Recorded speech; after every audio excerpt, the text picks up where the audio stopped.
Alright guys, welcome back to Mark's TV. Today we're going to be making a contour map of my local lake, and so I'm going to show you how to get everything set up, what we're looking at, and just how it's all going to work. So it's really simple, really easy. I'm just trying to give a little bit more detail on how to do it in a nice, easy, simple video. So let's get after it.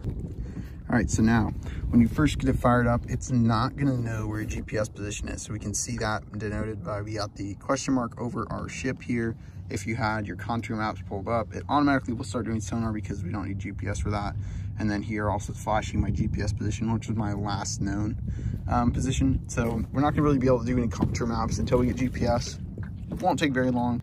If we go to user data, we can go to tracks, and we can save active track or whatever. If you want to save your last track, sure, we'll do that. And we'll say, okay, whatever that day. Okay.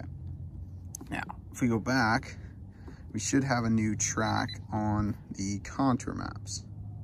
Okay, it changed colors there. I don't know why it's not showing up. But anyway, so that's why we're gonna make a bunch of zigzags across this lake. Obviously, if we zoom out here, there's no lake until you do a contour map. But so what we did there is we made a new track starting today. So after we make all these zigzags across, we can delete that tomorrow or after we're done here. So then when we fish, we're not confused by all these lines. You can always turn off the track that's active, but this is the easiest way. And you can see I already got some pylons here with shade, which are right there.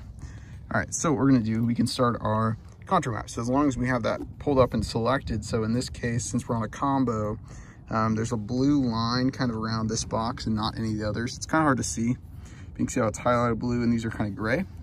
But if you select the check mark, it'll pull up each one, and then so now I'm on 2. So now it's around this one.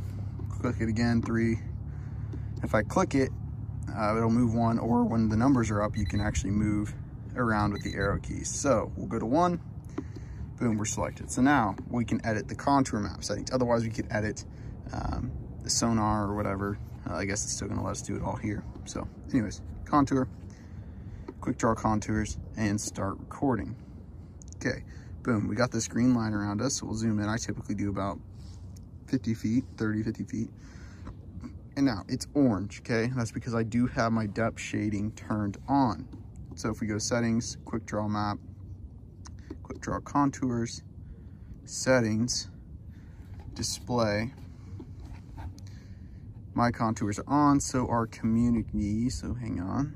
Oh, survey coloring needs to be off. Otherwise, if we turn that on, it's just gonna show everything is green, just saying that we're getting that area and what's covered, which could be what you want, but if you wanna see the depth shading as you're going, you're gonna want that setting off.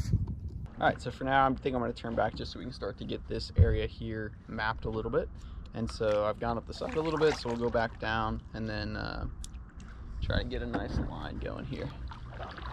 Now, I will say doing this in a kayak is gonna be a lot more work. I'm not sure how big this lake is. I'll look it up when we're done, but it's pretty big. I think it's like, it might be maybe a little less, but yeah, so it's gonna be a lot of paddling, but we are gonna get it figured out.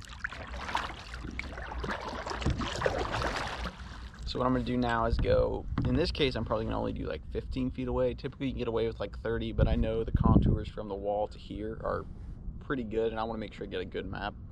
So I'm gonna do that, and then when I get out to the open where it's a lot more flat, I will do a lot wider paths. All right, so you can see, guys, I turned around, I'm starting my second pass here, about 20 feet. You could probably get a little bit farther, but for now I want to get some good lines close to shore. And I will say the heading on this is very delayed to what you're actually doing, so not paying attention to that, but finding a point outside, going to that point, and then adjusting your point if you see it to be off. But if you see here, we see these dark shadows and really hard deals. So these are all rocks that we got here. There was a brush pile.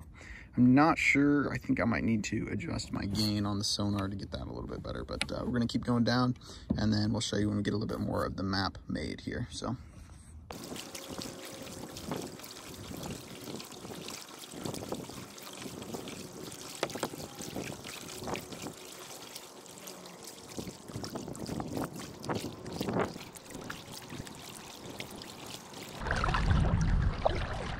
All right, so we're getting started on that next pass. So we're gonna start to get this map a little bit better filled out. Sorry, another quick thing to note. So we got this green circle, so that means that we're doing good and that the contour map is working. And that we're not going too fast. The GPS is good and all that. And then I'm also looking on my sonar and my side view here to put down any waypoints if I see anything that is of value. So we're gonna keep going, keep this pattern going.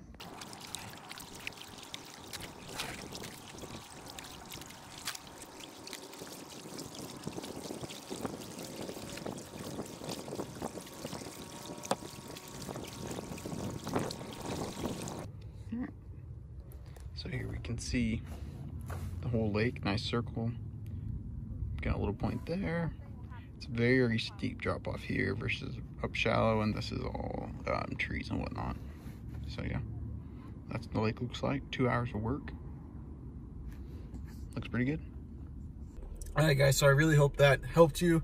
I don't know everything, obviously, but hopefully that gave you some points, some ideas, or maybe if you're looking to buy a Garmin unit, it gave you an idea of what it looks like to do those contour maps.